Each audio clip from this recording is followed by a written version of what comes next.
Listo, buenos días chicos, oficialmente estamos en clase. Eh, Hoy vamos a tener clase de cátedra y comunicación, ¿vale? Cometí un error, se me olvidó enviarles un texto que era para que fueran leyendo, ¿sí? Ese texto sí se lo envié a 9A, pero se me olvidó enviárselos a ustedes, no ve. Era simplemente leer 4 páginas, las 4 primeras páginas de ese texto, el texto es cortico, ¿sí?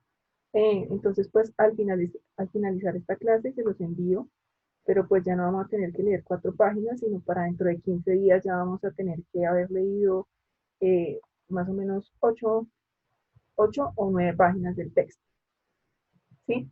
Pero van a ustedes tener la ventaja de que pronto ya tienen algo, una explicación ahí un poquito más concreta sobre el tema y de pronto no se les va a dificultar tanto empezar a leer el texto, ¿sí? Porque ¿qué característica tiene ese texto? Que es como bastante teórico, ¿sí? A veces se muestra un poquito pesado o de pronto con un lenguaje muy pesado en sociología, pero pues la idea es que ya con esta explicación, de pronto ustedes cuando empiecen a leer el texto van a ver que se les facilita un poquito más. ¿Listo? Entonces me disculpan por ese olvido y ya para la próxima clase, sí, todos con el texto leído. ¿Listo? En la clase anterior habíamos visto el conflicto, pero interpersonal, ¿no? Y que de hecho nos hubiera servido muchísimo todo lo que vimos para haber resuelto el conflicto el viernes, sábado, ¿cierto? Y esta vez ya vamos a empezar con lo que es conflicto, pero social, ¿sí? Profe, usted nos prometió que íbamos a ver Caso Cerrado. Ajá. El de... La Rosa de Guadalupe. Sí, mejor ya No, creo. que íbamos a ver el programa de chismes donde pasaron a la profesora y a... ¿Cómo era que ella llamaba? Marina. A Marina.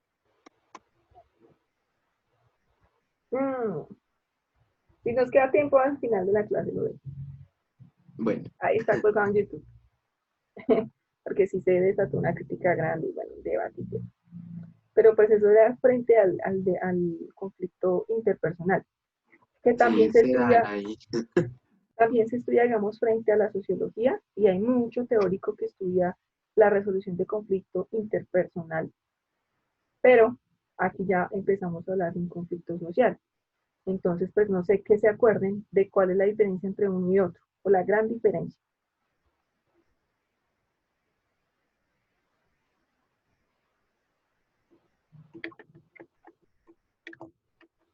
¿Ninguno se acuerda? Ya me habían dicho que lo habían visto un poquito en octavo, ¿no?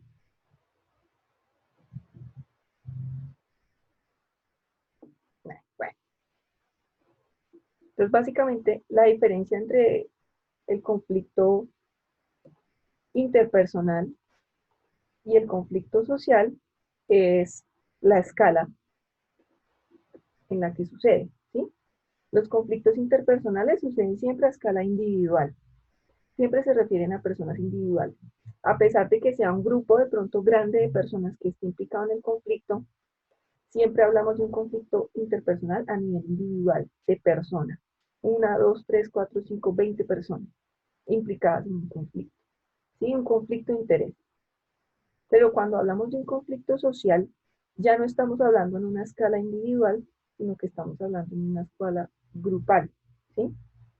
Entonces es mucho mayor. Ya vemos que son grupos completos los que tienen intereses encontrados entre uno y otro. Entonces, básicamente esa va a ser la diferencia entre ese conflicto interpersonal y el conflicto social. Y obviamente, como tiene una escala mucho mayor, también va a tener análisis de otra índole y de otro tipo, ¿sí? Análisis que nos dicen que ese conflicto social es necesario. Habrá otros análisis que nos dicen que ese conflicto social es una pérdida de tiempo que no debería existir, ¿sí? Dime, David. Profe, o sea, una pregunta. Uh-huh. El conflicto que tuvimos así entre los dos novenos sería interpersonal o social.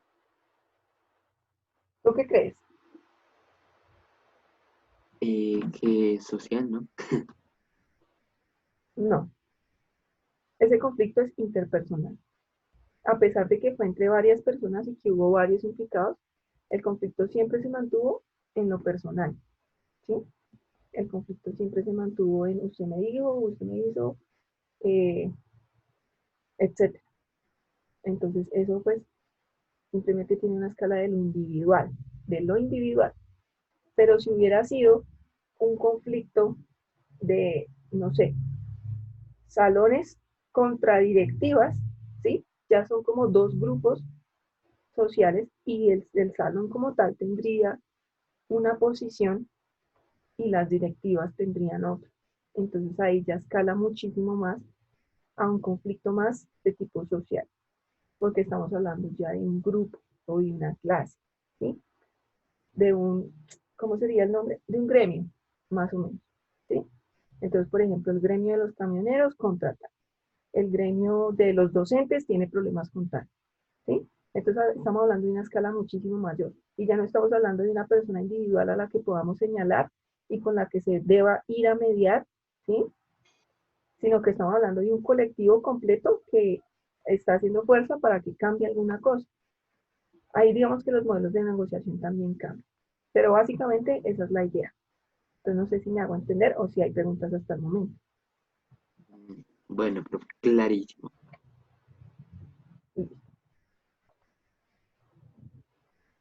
Aquí ya entramos, digamos, a lo que nos dice el texto, que me disculpo de nuevo por no haberlos enviado con tiempo, con antelación. Pero bueno, espero que me entiendan esto. El texto nos va a decir que hay dos grandes vertientes desde las cuales entender y abordar el conflicto social. Nos va a decir que hay unas teorías que son consensualistas y hay otras teorías que son conflictivistas. Estas dos posturas van a estar prácticamente encontradas. Las teorías consensualistas más bien nos van a decir que el conflicto no es tan necesario y quieren resolverlo de una forma muy, digamos, inactiva, por decirlo así. Mientras que las teorías conflictivistas nos van a decir que el conflicto es absolutamente necesario y que debe apoyarse y que debe existir siempre en la sociedad. Aquí digamos que se los puntualizo un poquito más. Podemos ver que las consensualistas creen que lo social está en equilibrio, ¿sí? Que digamos hemos evolucionado hasta un punto en el que tenemos una estructura fuerte, entre comillas, y la organización y las normas que hemos eh, adquirido nos mantienen y eso debería respetarse siempre y por ende no debería existir conflicto, ¿vale? Entonces no sé si se imaginan algún ejemplo de conflicto o de cómo funcionaría esta teoría consensualista que nos supone que hay un equilibrio en lo social.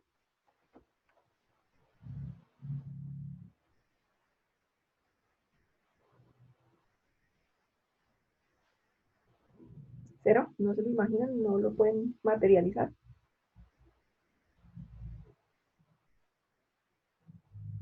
Vale. Entonces, digamos, un ejemplo de esta teoría consensualista o de cómo funciona la sociedad. Yo como tengo la seguridad de que voy a salir a la calle y que no me va a pasar nada. Básicamente, la teoría consensualista nos va a decir, pues es que la sociedad ha llegado a un acuerdo y nos dice que todos debemos respetarnos, ¿sí? Y que todos debemos respetar las pertenencias del otro y la integridad física del otro. Y en ese sentido, con ese acuerdo, obteniendo nosotros esas reglas ya incorporadas, eh, no deberíamos temer de salir a la calle y por ende la sociedad funciona bien. Pero si alguna persona viola esa regla, esa estructura que ya se ha formado, viene y lo asalta, viene y lo golpea, alguna cosa, pues entonces esa persona estaría violando esas reglas y esa estructura que mantiene el equilibrio en lo social y hay en ese sentido que, en ese sentido hay que regañarla, hay que hacerla que cumpla las reglas, entonces vienen otras estructuras que mantienen el equilibrio, que sería la policía o que sería la mismo rechazo social, ¿no? Los vecinos, de pronto defendiendo a la persona que están robando o que están golpeando, ¿sí? Entonces digamos que ahí en esta teoría el conflicto lo genera quien viola la regla, básicamente.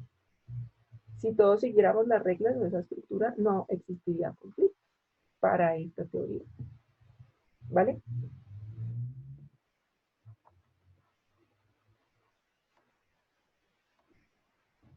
Y existen las teorías conflictivistas. Estas son todo lo contrario. Aquí en estas teorías nos va a decir que hay contradicciones y que hay problemas y que hay injusticias siempre en cualquier sociedad, ¿sí? Que una estructura social nunca va a ser justa, nunca va a estar tan bien estructurada que no necesite de conflicto, ¿sí? En ese sentido, el conflicto para estas teorías es absolutamente necesario. ¿Por qué?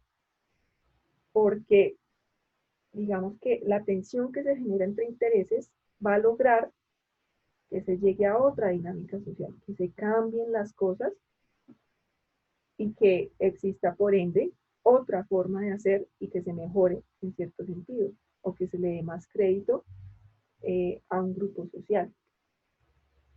¿Sí? Entonces, hay para estas teorías las normas, las leyes no son suficientes, para nada son suficientes, sino que se requiere de un movimiento social fuerte que intente revolucionar las cosas. ¿Sí? Y con revolución no nos estamos refiriendo a una reformita, sino nos estamos refiriendo a un cambio profundo en la estructura social. ¿Sí? Entonces, no estarían incluidos en estas teorías conflictivistas los movimientos que buscan que se mantenga la ley, pero que se estructure un poquito más para que atienda a las necesidades de la gente. No, aquí estarían de pronto en estas teorías los que necesitan y quieren una movilización social grande para que exista un cambio absoluto y completo. ¿Sí? Entonces, es totalmente opuesto. Las posturas son totalmente opuestas. Obviamente, cuando digo teorías consensualistas y cuando digo teorías conflictivistas, me estoy refiriendo a dos grandes ramas. ¿Sí? Dentro de las consensualistas van a haber varias visiones y dentro de las conflictivistas van a haber varias visiones. Entonces, no sé si ahí ustedes se pueden ir haciendo un mapita conceptual en la mente.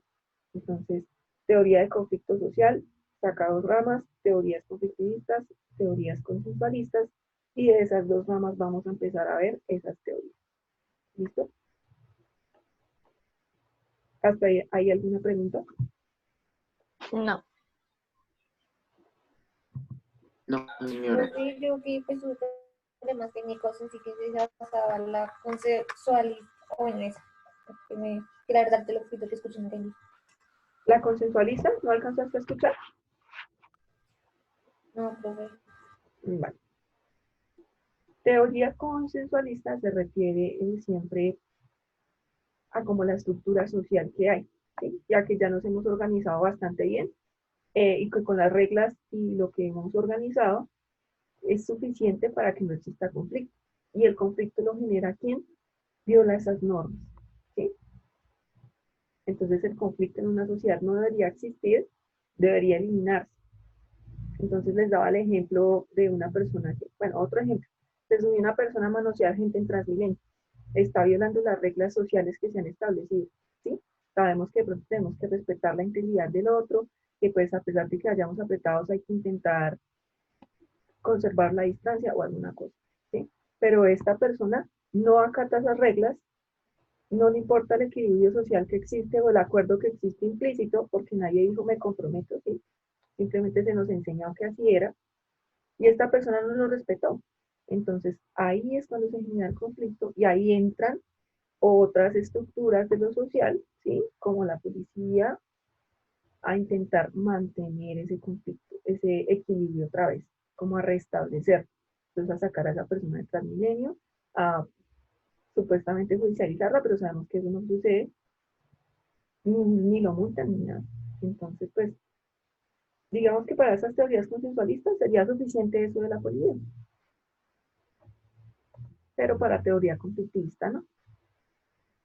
Sería Profe, pues, una pregunta. necesario un cambio. Dime. Pues ahí lo que yo puedo entender es que lo que trata de hacer es que no haya conflicto, ¿cierto? En una sociedad. O sea, que no Sí, debería existir. ajá. Pero creo que el ser humano como que igualmente no podría, porque somos muy intolerantes a cualquier cosa. Entonces, siempre buscamos como tener beneficios, ¿sí me hago entender? O sea que, o sea, sí, o sea, somos muy egoístas en cierta parte y cualquier cosa que no nos guste la vamos diciendo.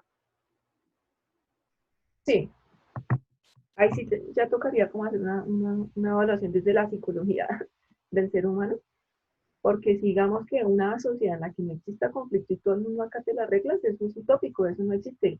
No lo he visto en ninguna parte del mundo y creo que no se No, sí, verá. pero lo que quiero decir es como, o sea, una persona, o sea, en la sociedad, literalmente cualquier cosa que no agrade o no guste, peleamos por aquello, ¿sí? O sea, no como que, ay, sí, golpe ni nada de eso, pero sí como que hay pequeñas discusiones a veces. Por ejemplo, en el bus, si nos están empujando o algo, ya literalmente la persona de atrás ya se molesta, ya está ahí un mal genio, ya literal, así. Pero entonces lo que describes sería más un conflicto que está sucediendo en una escala interpersonal, pero que podría agrandarse y llegar a ser un conflicto social. Entonces ahí vemos, digamos, que la incomodidad de una persona cuando va en Transmilenio nos lleva a bloqueos en las vías de Transmilenio, ¿sí? De los usuarios. Entonces ahí un conflicto interpersonal escaló a un conflicto social, de que estamos hablando de que los usuarios de bus, los usuarios de Transmilenio, están organizados y están exigiendo que. Entonces ahí ya escaló a una cosa más grande. ¿Sí? No sé si me hago entender ahí la diferencia entre uno y otro. Y lo que dices es cierto. Para una teoría consensualista es difícil que se mantenga ese equilibrio, haciéndole pues un análisis más centrado en lo real. Es muy difícil que se mantenga ese equilibrio y que todos estemos en paz y armonía. Entonces, en ese sentido, digamos que las conflictivistas son un poquito más centradas en la realidad social.